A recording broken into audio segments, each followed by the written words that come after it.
नमस्कार।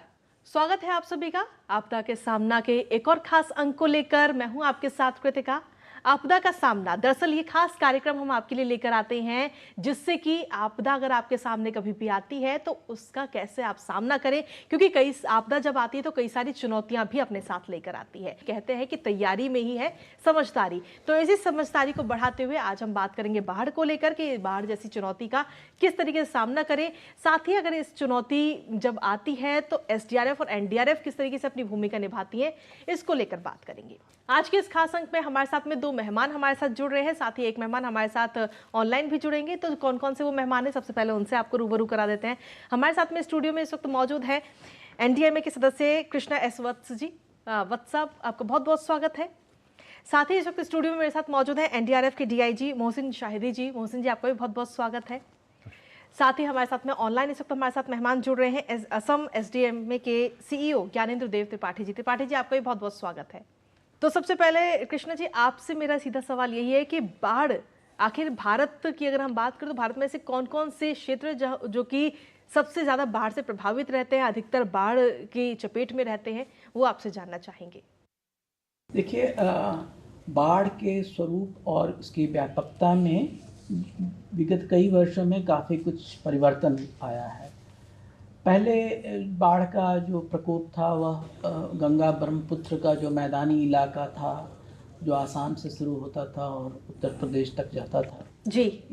इन सारे भूभाग पर ज़्यादा बाढ़ का असर हुआ करता था। आज स्थिति ये है कि जलवायु परिवर्तन, जनसंख्या का घनत्व, बढ़ता हुआ शहरीकरण जी, और जो अधिक भारी बारिश की जो संभावनाएं बढ़ गई हैं, तो इस कारण से करीब करीब पूरे देश में बाढ़ की संभावना रहती है। एक हमारे यहाँ दो मानसून होता है, एक साउथ वेस्ट मानसून, एक नॉर्थ ईस्ट मानसून। तो साउथ वेस्ट मानसून के कारण तो बाढ़ आती ही है, लेकिन नॉर्थ ईस्ट मानसून के कारण भी बाढ़ दक्षिणी राज्यों में हमें देखने को मिलती है। तो अभी करीब करीब जो है पश्चिमी क्षेत्र भी हैं और दक्षिणी राज्य हैं, सारे राज्यों में हमें बाढ़ की समस्या देखने को मिल रही है। पहले जो बाढ़ हुआ करता था वो रिवराइन फ्लड्स, जिसको ना नदियों में पानी बढ़ना, जल स्तर का ऊंचा उठना, उसके कारण जो पानी का फैलाव हुआ करता था। अब जो है शहरी क्षेत्रों में भी बाढ़ की समस्या हो गई है। जब कभी भी 200 या 300 मिलीमीटर बारिश होती है तो शहरों में बाढ़ आ जाती है। तो हम बाढ़ की समस्या जो है एक राष्ट्रीय समस्या हो गई है। और इन्हीं सब बातों का ध्यान रखते हुए जो बजट जो पेश किया गया उसमें आसाम के लिए और बिहार के लिए बाढ़ की समस्या से जूझने के लिए राशि की व्यवस्था की गई है और एक विशेष कार्यक्रम चलाने की बात कही गई है। तो राष्ट्रीय सरकार जो है इस बात से पूरी तरह से अवगत है और बाढ़ की समस्या को कम से कम किया जाए, इसके लिए पूरी तरह से क्रियाशील है। लेकिन एक बात और भी है कि बाढ़ की समस्या यदि बढ़ रही है तो हमारी जो प्राण हानि की जो संख्या है, मृत्यु की संख्या है, उसमें निश्चित रूप से गिरावट आई है। और इसका मुख्य कारण है कि हम राज्य स्तर पर, जिला स्तर पर और शहरों के स्तर पर हम ज़्यादा तैयारी कर रहे हैं। एनडीआरएफ, एसडीआरएफ जैसे जो रिस्पॉन्डर फोर्स हैं वो ज़्यादा सक्रिय हैं और लोगों को हम बेहतर अर्ली वार्निंग पहुंचा रहे हैं, लोगों को सुरक्षित ठिकानों पर ले जा रहे हैं। तो इस कारण से अगर आप अगर एनुअल जो लॉसेस हैं, लाइफ लॉसेस, मृत्यु की संख्या, उसमें लगातार गिरावट आ रही है। जी। मोहसिन जी, अगर बाढ़ की जब हम बात कर रहे हैं तो एनडीआरएफ की भी काफ़ी अहम भूमिका रहती है। तो जैसे ही आपके पास में बाढ़ की कोई जानकारी पहुंचती है तो आपकी टीम किस तरीके से रेस्क्यू ऑपरेशन तक पहुंचती है, क्या पूरा प्रोसीजर रहता है, कितनी तत्परता के साथ टीम वहां पर पहुंचती है? जी, जो फ्लड वाटर रेस्क्यू ऑपरेशंस है एनडीआरएफ का, मैं आपको बताना चाहूँगा कि ये सबसे लंबी अवधि का ऑपरेशन है जो जून से लेकर के अक्टूबर तक चलता है। और अगर उसमें आप नॉर्थ ईस्ट मानसून्स को ले लें, नवंबर दिसंबर, तो तकरीबन 7 से 8 महीना ये हमारा एक लंबा एंगेजमेंट रहता है। और इसमें जो हमारी टीम्स हैं वो मोबिलाइज होती हैं बहुत ही लार्ज स्केल पर। लॉजिस्टिक्स जो मोबिलाइज होता है, एक लगातार कोऑर्डिनेशन रहता है स्टेट और डिस्ट्रिक्ट फोर्सेस से, अर्ली वार्निंग एजेंसीज से। इसमें मैं आपको संक्षिप्त में बताना चाहूँगा कि एनडीआरएफ का जो ऑपरेशन है वो मुख्यतः 5 फेजेज में किया जाता है। सबसे पहला जो हमारा जो स्टेज होता है वो प्रिपरेटरी स्टेज होता है, जिसमें बेसिकली हम टीम्स को ईयर मार्क करते हैं, उनकी तैयारी करते हैं। जो हमारे पास एसओपीज़ हैं, नए लोग आते हैं, ज्वाइन करते हैं एनडीआरएफ में, तो उनको फेमराइज किया जाता है उस एसओपी से, स्टैंडिंग ऑर्डर्स के बारे में। और जो हमारी टीमें हैं उनका जो क्या प्रिपेयर्डनेस है, इक्विपमेंट्स प्रोफाइल क्या है, जो मॉक एक्सरसाइजेज होती हैं, टेबल टॉप एक्सरसाइजेज होते हैं, और अर्ली वार्निंग एजेंसीज़ के साथ जो समन्वय होता है, ये सब पर गौर किया जाता है ये प्रिपरेटरी फेज़ में। इसके बाद बेसिकली एक एक्टिवेशन फेज होता है, जिसमें जैसे ही सूचना मिलती है कि कुछ घटना हुई है, हमारी टीम्स को एक्टिवेट कर दिया जाता है और हम खुद अपने लेवल पर मॉनिटर करते हैं डेवलपिंग सिचुएशन अगर होती है और ऐसा लगता है कि अब ये सिचुएशन आने वाली है जिसमें एनडीआरएफ की भूमिका होगी, तो पहले से ही हमारी जो है तैयारी हो जाती है इस एक्टिवेशन फेज में।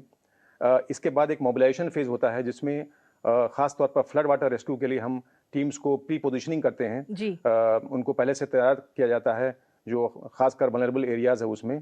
और हमारा एक सिस्टम है जिसमें टीम्स ऑन व्हील्स होते हैं, अलर्ट टीम्स होती हैं, जो जैसे ही सूचना मिलेगी या उनका डिमांड होगा तो आधे घंटे के अंदर, 30 मिनट के अंदर उनको कैंप से बाहर निकलना है।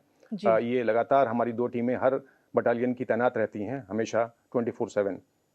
तो ये जब मोबिलाइजेशन फेज होता है उसमें जो लोकेशंस है वहाँ पर जाने के बाद जो हमारी टीम्स हैं वो फैमिलेशन एक्सरसाइजेस करती हैं, कम्युनिटी अवेयरनेस प्रोग्राम्स करते हैं, स्कूल सेफ्टी प्रोग्राम्स करते हैं, ताकि एक जनरल अवेयरनेस जो है पैदा किया जाए फ्लड से बचाव करने के लिए। इसके बाद एक हमारा जो डिप्लॉयमेंट फेज होता है, ऑपरेशनल फेज, वो आता है जिसमें टीम्स को तैनात किया जाता है, बेस ऑफ ऑपरेशन बनाया जाता है और ज्वाइंट ऑपरेशंस या इंडिविजुअल ऑपरेशंस करते हैं। और लास्ट में जब ऑपरेशंस खत्म होता है तो डी इंडक्शन होता है, जिसको डीमोबिलाइजेशन बोलते हैं। और इसमें टीम्स जब काम खत्म हो जाता है, विड्रॉ करती हैं या जो नॉर्मलसी आ जाती है, तो उसके बाद अन्य जगह पर उनको तैनात किया जाता है। जी, शुक्रिया मोहसिन जी। अगला सवाल ज्ञानेंद्र जी मेरा आपसे है, क्योंकि जब भी किसी भी जगह पर बाढ़ आती है तो सबसे अहम भूमिका और सबसे पहले जो टीम पहुंचती है वो होती है एसडीएमए की, और आप असम एसडीएमए के सीईओ हैं, तो आपसे जानना चाहूँगी कि जब आपके क्षेत्र में बाढ़ आई तो ऐसे कौन कौन से उपाय थे जो आपने सबसे पहले अपनाए? तो हम लोग असम में चूंकि बाढ़ प्रतिवर्ष लगभग आती है, और इस हिसाब से हमारे यहाँ 1 मई से लेकर के और 31 अक्टूबर तक ये जो सीजन है इसको फ्लड सीजन के रूप में स्टेट की तरफ से डिक्लेयर किया जाता है। हमारी सारी प्रिपेयर्डनेस 1 मई के पहले कंप्लीट करनी होती है, और ये प्रिपेयर्डनेस हमारी जनवरी के महीने में शुरू हो जाती है। जनवरी, फरवरी, मार्च, अप्रैल, इन महीनों में हम तैयारियां करते हैं और उसके बाद फिर 1 मई से लेकर के 31 तक हमारा रिस्पांस फेज रहता है, और उसी में रिकवरी और रिकंस्ट्रक्शन का फेज भी रहता है। जैसा कि हमारे एनडीएमए के माननीय सदस्य वत्सा सर ने बताया कि एक कोऑर्डिनेटेड एक्शन के तहत जब हमारी प्रिपेयर्डनेस होती है तो उससे हमारे जो रिस्पांस की क्वालिटी है वो दिन प्रतिदिन और उत्तरोत्तर जो है उसमें प्रगति होती जा रही है। जैसे कि हम 2022 में असम में एक बहुत ही बड़ी फ्लड का सामना करना पड़ा था। इस बार की फ्लड उससे ज़्यादा एक्सटेंट में थी, लेकिन ऐसा लगा कि हम लोग इस बार ज़्यादा प्रिपेयर थे और उसको बहुत अच्छे से जो है हैंडल करने में सफल रहे।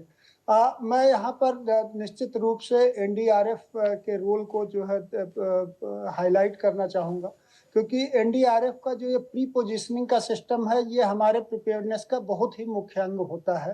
असम में हमने 8 जगहें सुनिश्चित की हुई हैं जो कि एनडीआरएफ के साथ बातचीत करके, और उन 8 जगहों पे 14 यूनिट्स एनडीआरएफ की तैनात हैं, और उसको लेकर के पूरे असम में इस बार जो हमारी 2 फेजेस में फ्लड आई, वेव 1 थी, उसके जो रीमल के तुरंत बाद शुरू हुई, इसके बाद फिर वेव 2 जो कि मानसून के आने के बाद जून के महीने में शुरू हुई, वो अब तक भी चल रही है। तो वहां पर एनडीआरएफ की ये जो प्री पोजिशन टीम्स हैं उनसे हमें बहुत ही मदद और राहत करने में लोगों को जो है बहुत सहायता मिली।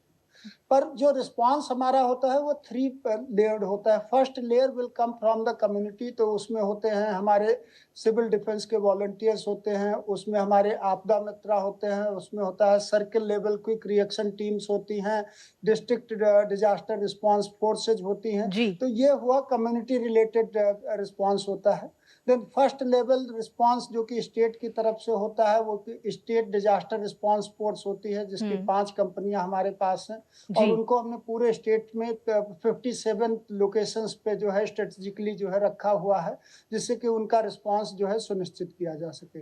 एक बहुत ही इंपॉर्टेंट चीज हम आपके संज्ञान में लाना चाहते हैं। इनफैक्ट असम ने एक नया एक्सपेरिमेंट किया, वो है डिस्ट्रिक्ट प्रिपेयर्डनेस स्कोर कार्ड का। तो क्या हुआ कि हम सारे जिलों की प्रिपेयर्डनेस को एक पैरामीटर के तहत जो है स्कोर कार्ड बना करके आउट ऑफ 100 उनको मार्क्स देते हैं जी। और उससे हम देखते हैं कि 2022 से हमने शुरू किया और 22 में और 23 में और 24 में उत्तरोत्तर डिस्ट्रिक्ट की जो प्रिपेयर्डनेस है उसमें बहुत ही अभूतपूर्व परिवर्तन आया है। 22 में अगर देखा जाए तो पूरे असम में 35 में से 8 जिले ऐसे थे जो कि ग्रीन कलर में थे, मतलब जो कि वेल प्रिपेयर्ड कहा जा सकता है। और आज की डेट में अगर हम देखते हैं तो 35 में से हमारे पास 34 जिले ऐसे हैं जो कि वेल प्रिपेयर्ड की स्थिति में आते हैं।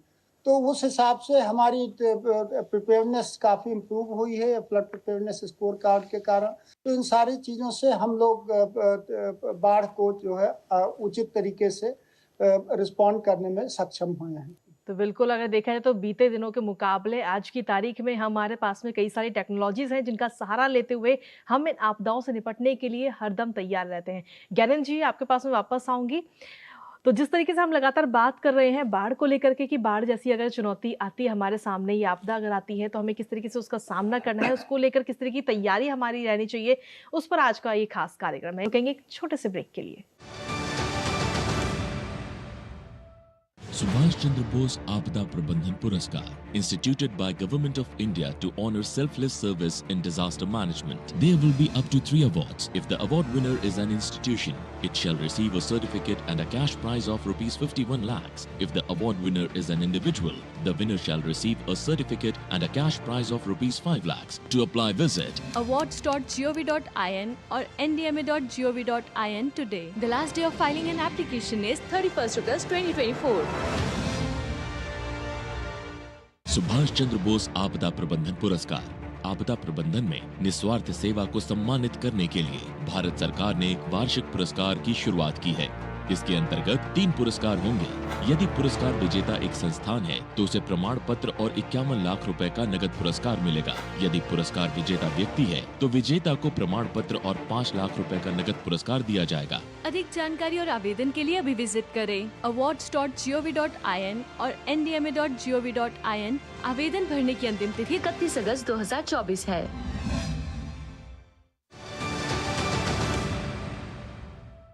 और ब्रेक के बाद एक बार फिर से स्वागत है आप सभी का। लगातार आज के इस खास कार्यक्रम में हम बात कर रहे हैं कि बाढ़ जैसी आपदा से निपटने के लिए किस तरीके की तैयारियां हमारे साथ रहनी चाहिए। कृष्णा जी, मेरा अगला सवाल आपसे है कि जब किसी भी क्षेत्र में बाढ़ आती है तो ऐसे में जो हताहतों की संख्या है उसको किस तरीके से कम किया जा सकता है, साथ ही बाढ़ प्रभावित जो राज्य हैं उनके साथ एनडीएमए किस तरीके से कोऑर्डिनेट करती है, अपना समन्वय बिठाती है? एक तो जैसा कि अभी त्रिपाठी जी ने बताया, बाढ़ की तैयारी जो है सो आप साल के शुरुआत में ही शुरू कर देते हैं ना, वो कि ये राज्यों के साथ मिलकर के जो राज्य स्तर पर बाढ़ नियंत्रण के लिए, जिला स्तर पर जो बाढ़ नियंत्रण के लिए योजनाएं हैं वो बनानी चाहिए। हमारा एक राज्यों के साथ विचार विमर्श होता है और कई बार ये विचार विमर्श होता है ताकि वो फ्लड प्रिपेयर्डनेस प्लान हम बना सकें। और जो प्रीपोजिशनिंग की बात है, सप्लाईज की बात है, फ्लड शेल्टर्स की बात है, इन सारे विषयों पर हम चर्चा कर सकें। एक और महत्वपूर्ण जो विषय है वो अर्ली वार्निंग का है। बिल्कुल, कि अर्ली वार्निंग को हम कैसे और अच्छा कर सकें, इम्प्रूव कर सकें, उसकी एक्यूरेसी बढ़ाएं। अर्ली वार्निंग के साथ साथ जो है बाढ़ का के स्तर का भी प्रश्न आता है कि वो अर्ली वार्निंग तो बारिश के बारे में हमें सूचना मिलती है, लेकिन बाढ़ का स्तर कितना ऊंचा होता है उसकी सूचना हमें सेंट्रल वाटर कमीशन से मिलती है। तो ये दोनों संस्थाओं के साथ काम करके राज्यों को हम बाढ़ के लिए लगातार आगाह करते रहें, इसके लिए हम इसकी जानकारी हम देते रहें। तीसरा जो है कि वो है रिजर्वायर मैनेजमेंट, वो भी बहुत इम्पॉर्टेंट है, क्योंकि रिजर्वायर जब भर जाते हैं तो फिर वो रिजर्वायर के जो गेट्स हैं वो गेट्स खोलने पड़ते हैं, और जब उससे पानी का बहाव होता है वो बहुत तेज़ी से उसके पानी का निकास होता है, तो उससे भी बाढ़ की स्थिति उत्पन्न होती है।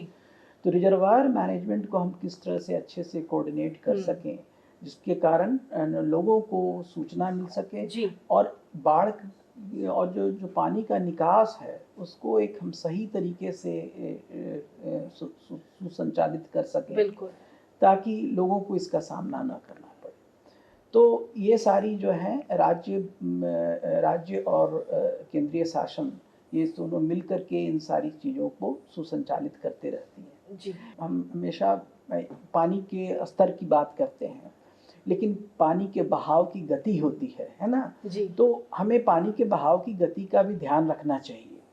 तो लोग पानी में उतर जाते हैं, और पानी का जब बहाव तेज होता है तो उसमें फिसलने की संभावना होती है। तो अधिकांश जो डेथ्स होते हैं फ्लड में, बाढ़ में, वो एक्सीडेंटल डेथ्स होते हैं। आप देखेंगे तो लोग ना फिसलने की घटना या कहीं पर गिर जाने की संभावना, या इलेक्ट्रोक्यूशन की संभावना, शहरी क्षेत्रों में इलेक्ट्रोक्यूशन की संभावनाएं काफ़ी रहती हैं।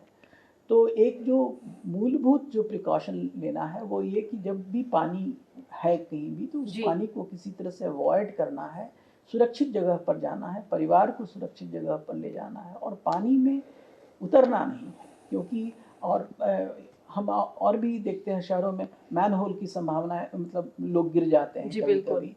तो ये सारी चीज़ें जो होती हैं इसलिए कि पानी का स्तर बढ़ा रहता है, हम देख नहीं पाते हैं, और फिर एक्सीडेंट्स की संभावनाएं बढ़ती जाती हैं।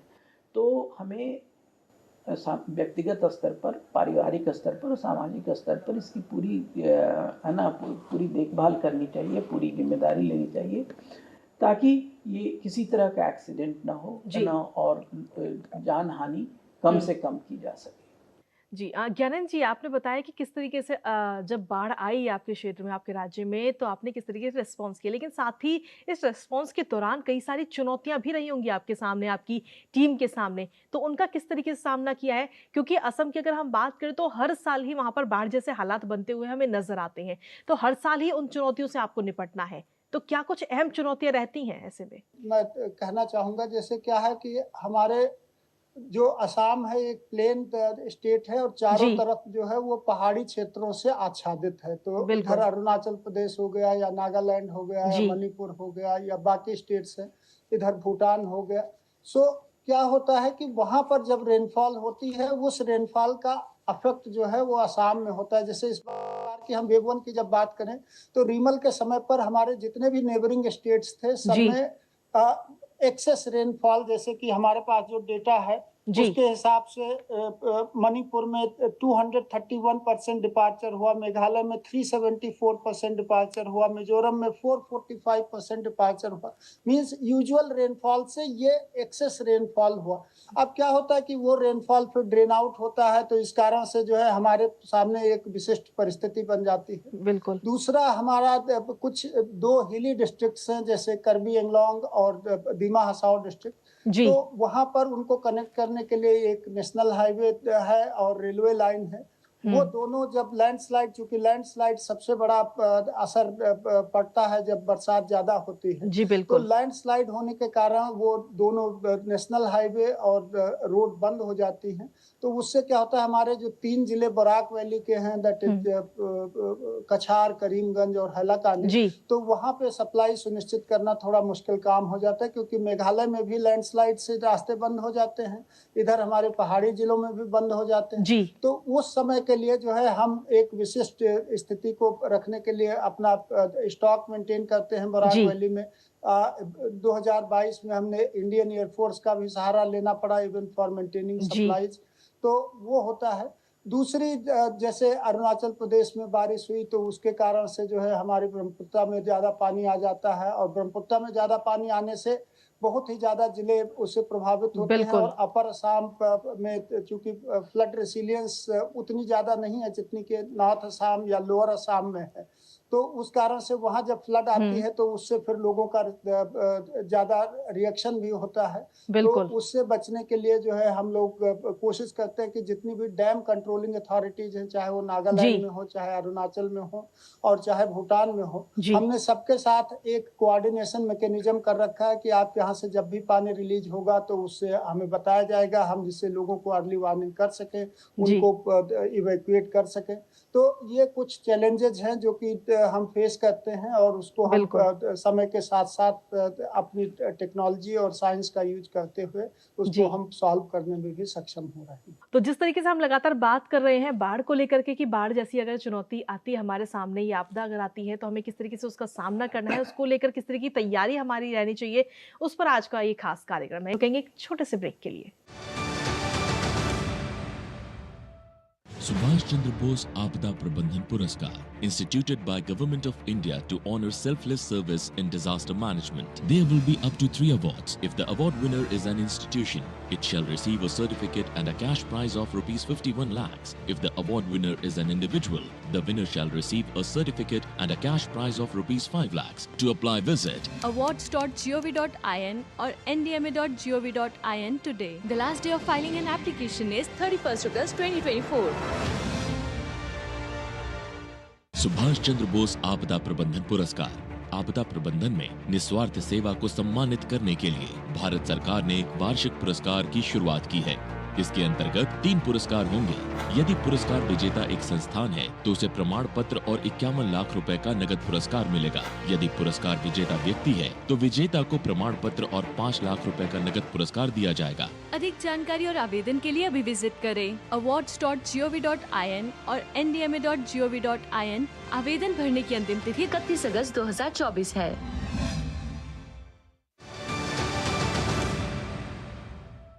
और ब्रेक के बाद एक बार फिर से स्वागत है आप सभी का। लगातार आज के इस खास कार्यक्रम में हम बात कर रहे हैं कि बाढ़ जैसी आपदा से निपटने के लिए किस तरीके की तैयारियां हमारे साथ रहनी चाहिए। मोहसिन जी, क्योंकि अगर हम बात करें एनडीआरएफ की, तो एनडीआरएफ के पास जब ऐसी कोई जानकारी पहुंचती है तो कई सारी चुनौतियां भी आपकी टीम के सामने आती होंगी।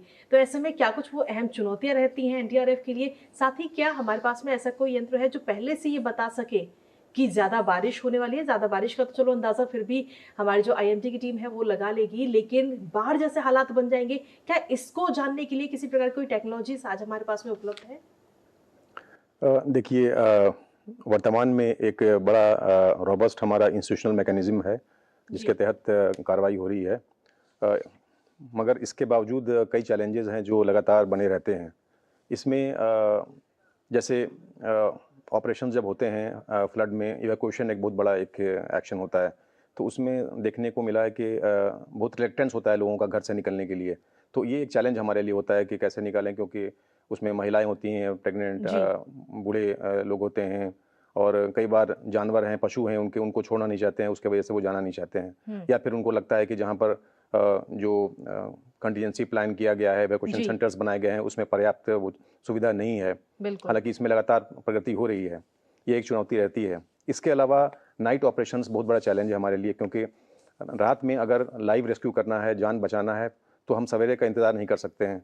उसमें कई चैलेंजेस होते हैं, अंधेरा रहता है, रास्ता पता नहीं रहता है।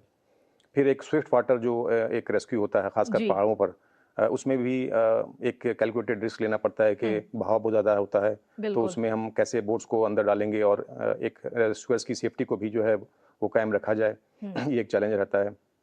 इसके अलावा जो रिलीफ मटेरियल का डिस्ट्रीब्यूशन होता है वो भी बड़े पैमाने पर होता है, और स्टेट्स के साथ मिलकर एनडीआरएफ जो है, एसडीआरएफ ये काम करते हैं। इसमें कई बार लॉ एंड ऑर्डर प्रॉब्लम्स हो जाता है, उसको देखना पड़ता है। अर्बन फ्लडिंग जैसा मेंबर एनडीएमए ने कहा कि एक चैलेंज है, क्योंकि यहाँ पर लेन्स बाय लेन्स होते हैं जिसमें हमारी बोट्स नहीं जा सकती हैं, वहाँ पर पैदल चलना पड़ता है, और मैनहोल्स होते हैं, इलेक्ट्रिक्यूशन का डर होता है, और कई बार जो है मेन इशू जो होता है वहाँ पर ड्रिंकिंग वाटर प्रॉब्लम्स होती है, तो रेस्क्यू से ज़्यादा रिलीफ मटेरियल्स को पहुँचाना, ये सब चैलेंजेस होता है। इसके अलावा ये भी देखने में आया है कि जो बेसिकली एक चैलेंज है हमारा कि हम कैसे वर्स्ट केस सिनेरियो के लिए प्रिपेयर करें, और उसमें जो मैन पावर है, लॉजिस्टिक्स है, उसको पहले से तैयार हालत में रखें। इसमें 2-3 जो चैलेंजेस हैं, जैसे फ्लैश फ्लड्स आते हैं। खासकर अभी आपने देखा होगा उत्तराखंड में फ्लैश फ्लड्स आए थे चमोली में, जहाँ पर कटाव हो गया और रास्ता बंद हो गया। बल्कि हमारी भी टीम थी और हम वहाँ तक भी नहीं पहुँच पा रहे थे। 1-2 दिन के बाद ये रिस्टोर हुआ और फिर लोगों को निकाला गया। इसी तरह से सिक्किम में फ्लैश फ्लड्स आया था, तो हमारी टीम एक जो पॉइंट था चुंगथम में जाने के लिए काफ़ी देर तक उनको इंतजार करना पड़ा, क्योंकि एयर शॉर्टेज नहीं जा पा रही थी। जो वेदर कंडीशंस थे ख़राब थे, तो फिर टेरेन का जो रास्ता होता है, जो बोलते हैं कंट्री रोड से जाकर के वहाँ तक पहुँचना, ये एक अपने आप में चैलेंज होता है। इसके लिए बहुत फिजिकली और मेंटली फिट होना ज़रूरी है। आपको खुद अपने हैवी इक्विपमेंट्स हैं उसको साथ में लेके जाना है। जी बिल्कुल। जो 2 और इश्यूज़ हैं, बोट कैप्साइज होता है फ्लड में, क्योंकि कई बार लोग एक जगह से एक रास्ते से दूसरे रास्ते जाते हैं, शाम में काम करके वापस आते हैं और इसमें ओवरलोडिंग होती है। नदी का फैलाव बहुत रहता है, गहराई भी बढ़ जाती है और इसमें जब बोट कैप्साइज होता है तो क्षति ज़्यादा होती है।